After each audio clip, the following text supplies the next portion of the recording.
الله جل جلاله دا ټولې میاشتې پیدا کړې دي. په دې میاشتو کې داسې میاشتې نشته دی چې په هغې کې چېرته نحوست وي او چېرته په هغې کې د الله جل جلاله د طرف نه بدي. څنګه چې رمضان المبارک یو مبارکه میاشت الله جل جلاله پیدا کړې ده، دقسې عامې میاشتې هم الله جل جلاله پیدا کړي. په میاشتو کې په خپله باندې یا په ورځو کې په خپله باندې څه نحوست نشته دی، خو کله چې په یو میاشت کې کله په یو ورځ کې عبادت ونه شي نو دغه میاشت او دغه ورځ د دې انسان دپاره د وبال سبب ګرځي. نور ذاتي طور باندې دا میاشتې ټولې د الله جل جلاله د طرف نه دي او ټولې معظم او مشرف مکرم دي. په دې مناسبت سره زمونږ پښتنو کې یو خبره مشهوره ده چې د دواړو اخترونو په منځ کې به واده نه کوي. دا یو خبره مشهوره ده چې د دواړو اخترونو په منځ کې به واده نه کوي، ځکه چې دا د نحوست میاشتې دي. نعوذ بالله. بعضې رواجونه داسې دي چې هغه زمونږ په پښتنو کې عام دي او ډېر ښه رواجونه دي، د شریعت سره یې څه مخالفت نشته دی، نو هغه کول پکار دي، ځکه چې هغه د شریعت یو حکم دی. زمونږ په پښتنو کې چې کوم دی نو د هغې رواج عام شوی دی، بهترینه خبره ده. لکه میلمستیا د پښتون رواج دی، دا یو رسم دی چې په میلمه باندې چې کوم دی نو سر ورکوي. ښه خبره ده دی کوي، دا یو سنت عمل دی. و بعضې رواجونه ورونو داسې دي چې هغه د شریعت مخالف دي، نو بیا په دغه ټیم کې شریعت ته کتل پکار دي او پښتو ته نه دي کتل پکار، رسم او رواج ته نه دي کتل پکار. په دغه رسمونو او رواجونو کې چې هغه د شریعت مخالف دي، یو رسم دا دی چې زمونږ پښتنو کې دا خبره عامه ده چې د دواړو اخترونو په منځ کې به واده نه کوي، کویدل به نه کوي، عامه خادي به هم نه کوي. وایي ځکه چې په دې کې چې کوم دی نو نحوست پروت دی، په دې کې بدپالي پرته ده. نو په دې خبره باندې ځان پوه کول پکار دي چې د شریعت د طرف نه په څه کې نحوست نشته دی، بلکې شریعت موږ ته دا حکم کوي چې تاسو په هر یو څیز باندې خپالي نیسئ، ښه پال په هغې باندې نیسئ. حضور نبی کریم صلی الله علیه وسلم نه دا خبره ثابته ده چې کله د صلح حدیبیې په موقع باندې رسول الله صلی الله علیه وسلم کله یو استاد د هغوی د طرف نه راغی او دیو په منځ کې صلح کوله، نو حضور نبی کریم صلی الله علیه وسلم په سهیل باندې نظر ولګېد. په دغه وخت کې دی کافر دی، اسلام یې لا نه دی راوړی، چې په سهیل باندې نظر ولګېد نو حضور صلی الله علیه وسلم هغه خپالي ونیوله چې یاره سهیل را روان دی، د الله جل جلاله په ذات باندې دا یقین دی چې زموږ دا معامله به اسانه وي. د سهیل معنا اسانتیا ده، نرمي ده. نو خپالي نیول پکار دي، بدپالي په یو څیز کې دا نه دي نیول پکار. زموږ په پښتنو کې دا یو عادت دی او دا بدشګوني نیسي، بدپالي نیسي چې کله ورکه چېرته زنانه راشي راواده شي نو او کور کې چېرته غم وشي، چېرته څه مصیبت پرې راشي، بس وایي چې دا ښځه راغله دی کور ته، نو مونږ خادي چې کوم دی نو نه درېدل.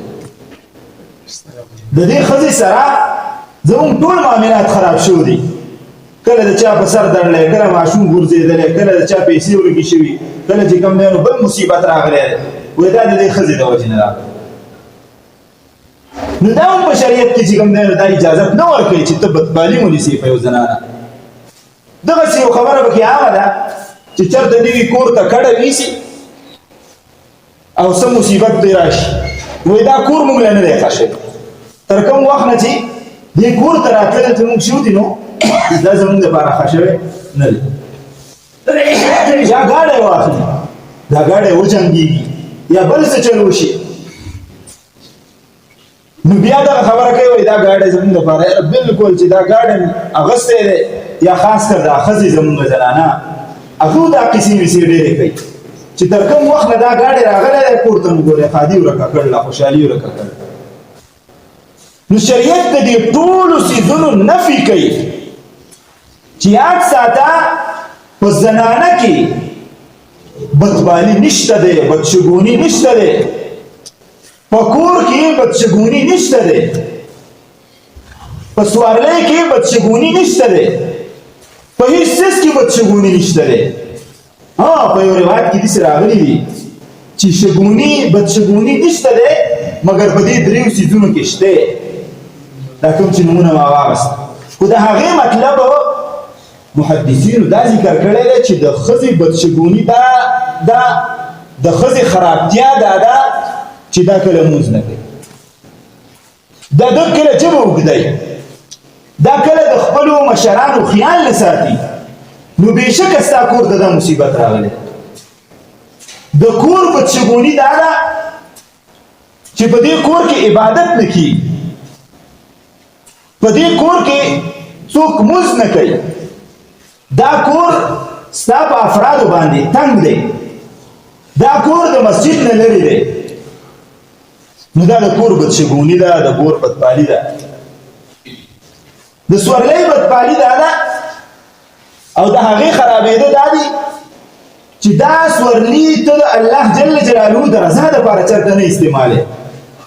دا یې نه دی اغوستې ده په جومات مدرسه کې کار کېږي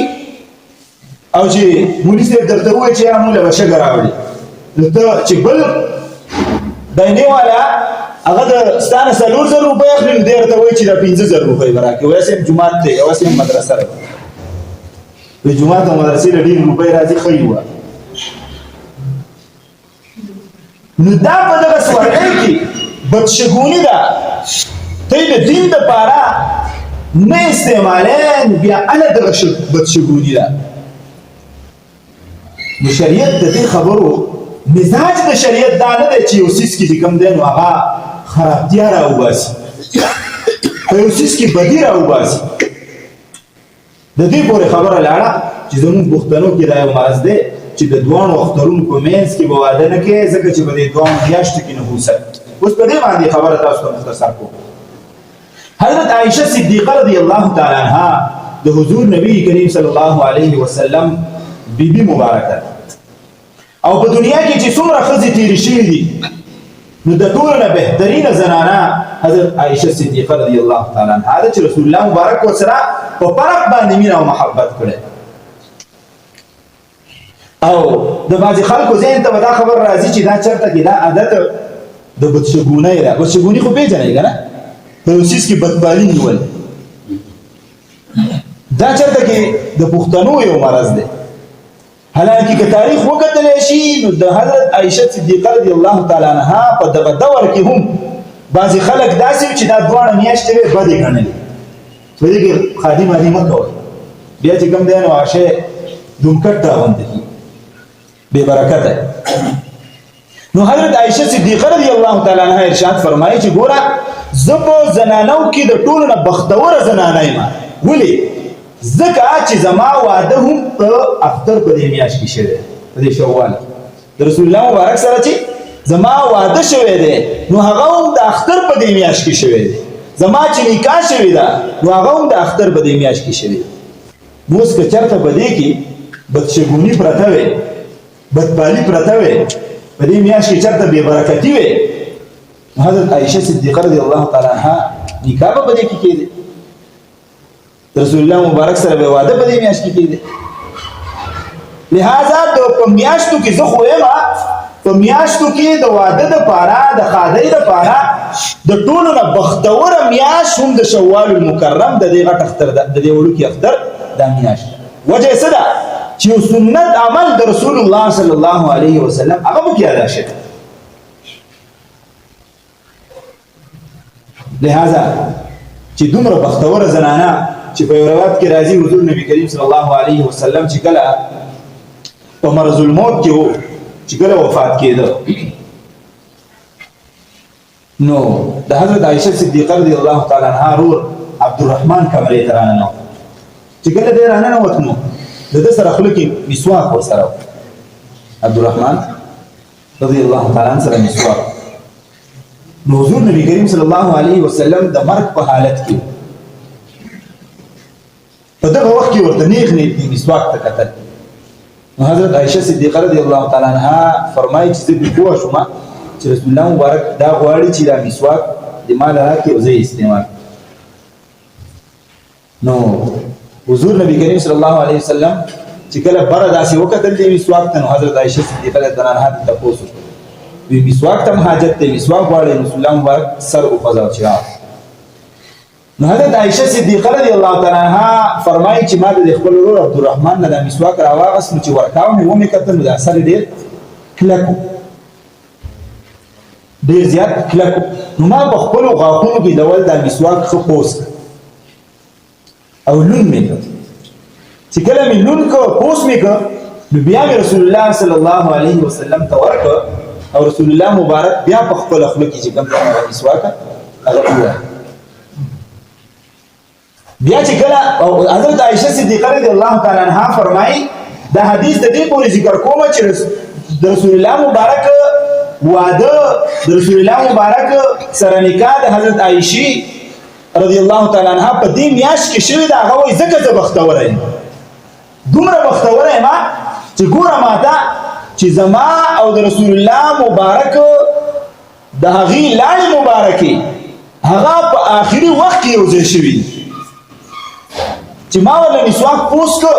او بیا مې حضرت عائشه صدیقه رضی الله تعالی عنها وایي ما ورکړ رسول الله مبارک ته نو هغې په خوله کې وواهه او وایي داسې شاندار مسواک یې وواهه چې په ژوند کې رسول الله مبارک داسې ښکلی مسواک نه ووهل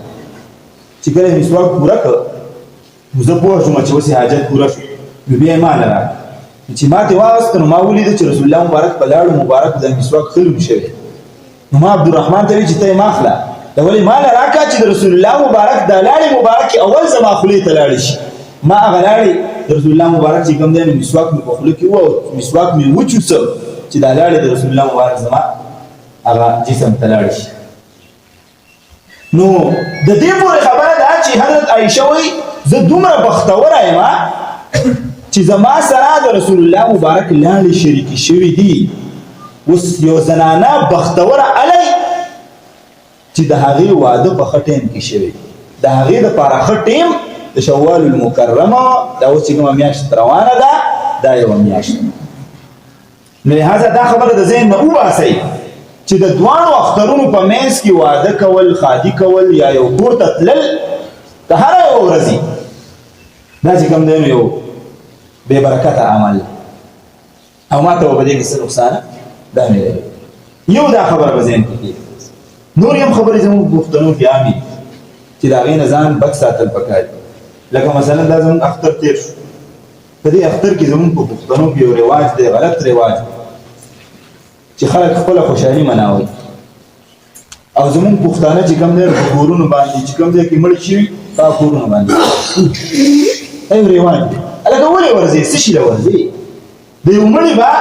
40 ورځې شوي د هغې به 50 ورځې شوي میاشتې به یې شوي کال به یې شوی اختر به نه یې راغلی وایي دا ولنی اختر دی دلته کې ورشو کینو چې د هغه موله مطلب یې دی چې د هغه موله دوباره راتازه چې په هغو پسې هغه اختر هم ورسکول کسې نه ده کول پکار شریعت ګوره د خوشحالۍ په موقع باندې ویلي دي چې تاسو خوشحالي منام کوئ علماو لیکلي دي چې د اختر په ورځ باندې روژه نیول دا چې کوم دی نو ناجایز دی دا یې ولې ویلي د دې وجې نه ویلي دي ګوره چې د اختر دا ورځ دا د الله جل جلاله د طرف نه د میلمستیا ورځ ده نو چې الله تعالی میلمستیا درکوي او ته وایې چې نه نه زه نه خورم نو علما وایي دا ناجایز دي چې په دغه ورځ باندې څوک روژه ونیسي د اختر په ورځ ولې خوشحالي معنا وکړه صدقه فطر ګوره زکات په ټول کال کې ادا کېږي که موږ یې ادا کوو لیکن صدقه فطر د وړوکي اختر په دې موقع باندې ادا کېږي اوس شریعت ولې موږ ته وایي چې تاسو د وړوکي اختر په دې موقع باندې سرسایه ورکوئ د دې دپاره یې وایي چې په معاشره کې کوم غریبان دي اختر نشي مناوالی نشي مانځلی هغوی له روپۍ ورکوئ چې اختر خوشحالۍ کې زموږ سره شریک شي په موقع باندې رسول الله صلی الله علیه وسلم تشریف فرماو په مجلس او ماشومان جنکۍ وي هغه تمبل وه تمبل نن سبا خو تمبل نه ګمري ورته ځوړندي او هغه بل شانتي شی په هغه زمانه کې ساده تمبل نو هغه تمبل رسول الله صلی الله علیه وسلم په مخ کې ځان ماشومان جنکو وه ابو بکر صدیق رضی الله تعالی عنہ چې راننوته دغه ماشومان هغه تمبل بس کسیټ ته کېښود او ابو بکر صدیق دانو ماشومان جنکو ته ویل تاسو نه ګورئ رسول الله مبارک ناست او تاسو په مخ کې تمبل وهئ ابو بکر صدیق رضی الله تعالی عنہ رسول الله مبارک وی چې ابو بکر ته چې کوم دی نو خاموش شه دا د اختر موقع ده پرېږده چې خوشحالي مناو نو اوس ګوره شریعت مونږ ته وایي تاسو د خوشحالۍ په موقع باندې خوشحالي مناو کوئ او مونږ څه چل کوو د اختر په ورځ باندې چې 15 او 6 میاشتې مخکې غم شوی دی مونږ په هغه کور باندې ورننوځو او هغه زړې کیسې ورته یادوو لهذا دا مې ورسم و رواج دی پکار دا ده چې د دې منع مونږ وکړو یو ځای ته ته ځې د اختر په ورځ باندې عامه موقع ده او ته چېرته ورځې په نورو اخترونو کې هم ورځې او په دې اختر کې هم ورلې هلته کې هسې بحث راغی نو هغه څه خبره نه ده خو باقاعده د دې دپاره تلل چې دا اولنی اختر دی او زه چې کوم دی نو هلته ورځم او غم به ورته راتازه کړم او قیسې او ټپې به وکړو زړې نو دا ګوره یاد ساته ناجایز د شریعت خلاف کار د دې نظام بچ وساتل پکار نو یو خبره دا ده چې د دې شوال المکرم د دې میاشتې اولنۍ خبره دا ده چې په دې مناسبت سره چېرته کې په یو څیز کې بدشګوني مه نیسئ بدپالي په یو شي کې مه نیسئ د دې سره سره دویمه اهمه خبره دا ده چې په دې میاشت حضور نبی کریم صلی الله علیه وسلم یو څو روژو متعلق تذکره کړې من صام رمضان ثم اتبعه 6 من شوال كان كصيام الدهر کوم یو انسان چې د رمضان المبارک د 10 روژې ونیسي ثم اتبعه 6 من شوال او بیا د دې شوال المکرم دا 6 روژې دی ونیسي كان كصيام الدهر دا داسې ده لکه چې د انسان ټول عمر روژې نیولي اوس به تاسو وایه چې دا څنګه نو علماء کرام یو ترتیب ګوره د هغې لپاره ذکر کړی چې الله جل جلاله ارشاد فرمایي کوم یو انسان یو عمل وکړي كل عمل ابن آدم يضاعف الحسنة ب10 امثاله کوم یو عمل بني آدم کوي نو الله جل جلاله په یو نیکۍ هغه ته لسمره اجر ورکوي حدیث مې اورېدلی دی لسمره اجر ورکوي اوس یوه روژه چا ونیوله نو الله جل جلاله هغه ته د 10 روژو عمره ثواب ورکړ اجر یې ورله ورکړ نو 30 نه چې په 10 کې ضرب ورکړي نو څه دې جوړېږي 300 ته جوړ شو 300 ته جوړ شو اوس شپږ روژې دې ورسره دا ونیوي نو شپږو له په 10 کې چې ضرب ورکړي نو څو شو 60 شو نو د دې نه څومره جوړې شوې 360 او په میاشت کې څومره په کال کې څومره ورځې 360 نو چې کله یو انسان د رمضان المبارک سره دا 6 روژې ونیسي د شوال المکرم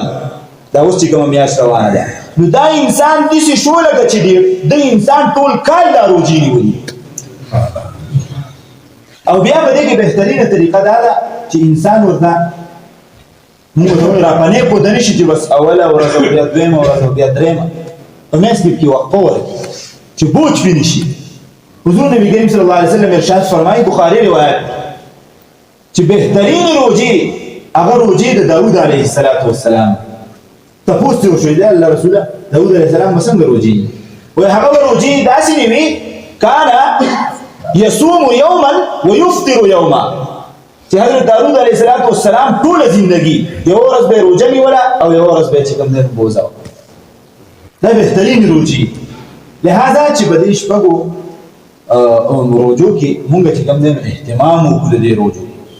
د دې یو بله فلسفه دا ده چې دا 6 روژې مونږ ونیسو د شوال یو خو دا ده چې اجر به میلاوي او یوه نفلي روژه ما مخکې هم احادیث بیان کړي دي یوه نفلي روژه چې یو انسان ونیسي مشکات کې یو روایت دی چې الله جل جلاله په دې یوه نفلي روژه باندې دومره لوی اجر او ثواب ورکوي او دومره انسان د جهنم د اور نه لرې کوي لکه د ځمکې او د اسمان په منځ کې چې څومره فاصله ده اوس په یوه روژه باندې مونږ الله جل جلاله دومره لرې کوي. او بل یو روایت تاسو ته ما ویلو چې یو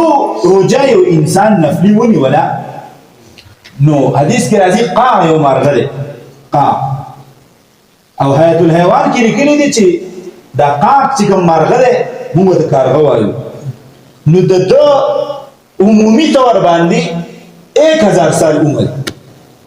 1000 سال د عمر. او دی چې د جالي نه پاسي نو په مشکله باندې د اعلان دی راځي د خپل خوراک همیشه چې کوم دی نو تلاش کوي.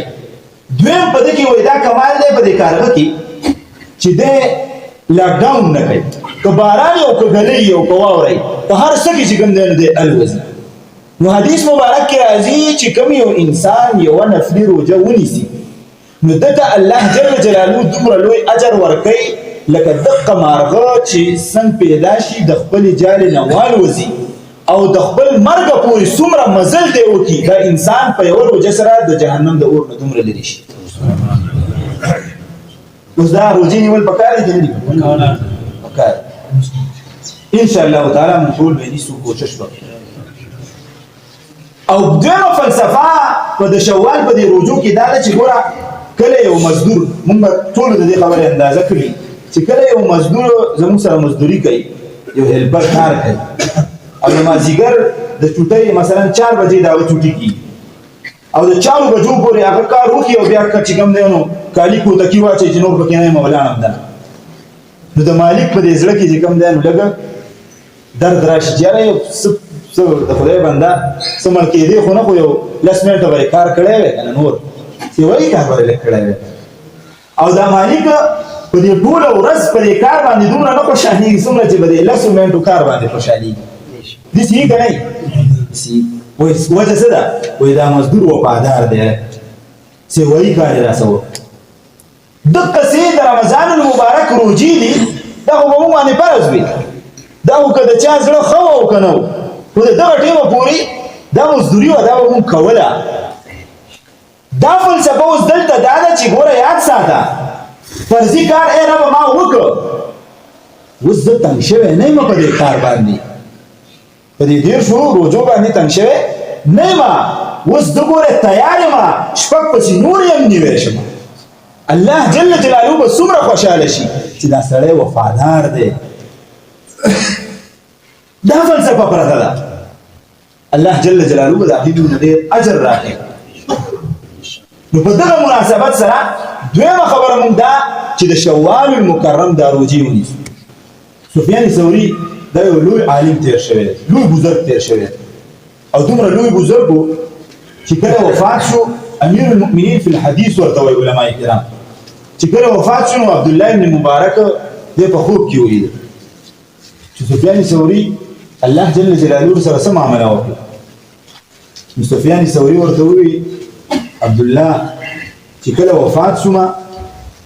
نو الله جل جلاله راته ووایي چې لاړ شه د حضور نبی کریم صلی الله علیه وسلم سره صحابه کرام ناست دي د هغوی په مجلس کې کښېنه. تاسو به دې خوب باندې پوه نه شو بیا ورته غوږ کېدی چندې په سوچ کې و ملګري نو پوه نه شو بیا ورته غوږ کېدی چې کله دی وفات شو سفیان ثوري نو عبدالله ابن مبارک په خوب کې ولیده تپوس یې وکړه سفیانه الله جل جلاله سره څه معامله وکړه او چېرته ده ورته وویل د صحابه کرامو او د رسول الله صلی الله علیه وسلم مجلس راته نصیب شوی دی په مجلس کې د هغې مناسب دومره لوی سړی دی. دی یو خبره د ذکر کړې ده چې زما سره په حج کې یو کس یو ځای شو هغه هم ناشنا و زه هم ناشنا وم د یو بل سره به مونږ خدمت به م کا او خوراک مراک څښاک ګرځېدو به یو ځای په دې کې به دغه ملګري باندې یو مرض راغی او دا مرض په انتها ته ورسېده نو ده ماته یو 3 وصیتونه وکړل چې سفیانه ته هم ناشنا یې او زه هم ناشنا یم زه چې کله وفات شم په دې مرض کې نو ته به یو 3 کارونه وکړه. اولنی کار به دا وکړي چې ما به چې کوم دی نو غسل به ماله راکړي غسل به ماله راکړي. دویم کار به دا وکړي چې ما به خښ او دریم کار به دا وکړي چې کله دې خښ کړم نو د قبر نه مې لازې نه لږ به راته کښېني دی ټیک ده وخت تېرېده دا ملګری زما وفات شو چې کله وفات شو نو ما وله غسل ورکړ غسل مې وله ورکړ غسل متعلق مې یو څو خبرې ذکر کولې خو ټایم کم غسل مې وله ورکړ او تدفین مې ورله وکړ قبر باندې خاورې واړولې شوې بیا دې د قبر خواته د هغه د حکم مطابق کېناستم ما وایي چې مسافر دی مور پلار یې نشته دی چلو د یو مسافر په حیث باندې زه یې ملګری یم کېږمه زه ورسره د قبر خواته ناست یم او ډېر وخت کېناستم نو په دې کې ماله خوب راغی زه ویده شوم دې ملګري چې کوم دی نو ما ورته وویل چې څه حالت دی ستا خوب کې مې ولید چې الله جل جلاله دې سره څه معامله وکړه خو وفات شوې ما ته ویل چې صوفیانه تاسو چې کومه وعدې ما کړې وې تا پوره کړې ته زما د قبر د خوا نه وځه ما ورته ویل چې ولې ویل چې الله جل جلاله ډېر ناشنا جنت ته زه راوستی یم دلته ما ورته تپوس وکړه چې ملګریه دا دومره لوی اجر درله الله جل جلاله په څه باندې درکړه چې جنت ته داخل کړي دې ملګري ما ته وویل چې د رسول الله صلی الله علیه وسلم یو حدیث دی چې کوم یو انسان د رمضان المبارک نه بعد دا شپږ ورځې روجې ونیسي دا داسې ده لکه چې د ټول کال روجې نیولي زما په ژوند کې چېرته داسې کال نه دی راغلی چې دا روجې زما نه پاتې شوي دي الله جل جلاله ما ته وفرمایل د فرشتو په ذریعې سره چې دا د دقې روجو د وجې نه وي چې کوم دی جنت ته داخل دا روجې نیول پکار دي که نه دي پکار لهذا تاسو په خدمت کې دقه العرض دی چې دا روجې مونږ ونیسو د الله جل جلاله یره او د الله جل جلاله نه امید درجه د عفو د کرم دا چې کوم دی نو دواړه یو شانتي وساتو چې الله جل جلاله زه ستا نه یېرېږم خو په دې خبره مې هم یقین دی چې الله جل جلاله ته غفور رحیم ذات دی کریم ذات دی ته به ما بخښي لهذا په دې امید باندې د دې څو خبرو په دې میاشت کې خیال وساتو یو رسم رواج ته ونه ګورو د شریعت خلاف دویم دا چې دا روجې ونیسو او درېیمه اهمترینه خبره دا ده مختصر کومه چې په دې ورځو کې د مدارسو داخلي شروع خپل ماشومان د علم دپاره د قرآن د زده کړې دپاره دقې مدارسو ته ور واچو قسم دی دا ماشومان به ستاسو دپاره په دنیا کې هم او په آخرت کې هم ذخیره جوړېږي ګورئ که هر څومره اعلی ډګرۍ پې حاصلې کوي خو چې د قرآن علوم ورسره نه د حدیث علوم ورسره نه نو دغه ډګرۍ ګوره ستا په دنیا کې هم نه پکارېږي او په آخرت کې هم نه پکارېږي تر څو پورې چې د قرآن ته نیکي راولي او کوم که زه دروغ وایم نو دا کوم خلک چې ناست دی د دوی چې کوم بچي عالمان دي کوم حافظان دي نو په فرق به د دوی خیال دقه علما دقه مفتیان او دقه حفاظ چې کوم دی نو دا کوي لهذا ستاسو په خدمت کې عرض دا دی چې تقریبا په ټولو مدارسو کې زموږ د مدرسې داخلي د سبا نه انشاءالله دا به شروع کېږي نور مدارسو کې به هم داخلي نو تاسو خپل بچیان دا د دغه علماو جوړۍ ته ور واچوئ انشاءالله تعالی د قیامت په ورځ باندې به دا ستاسو دپاره د شفاعت ذریعه ګرځېږي واخر دعوانا الحمد لله رب العالمین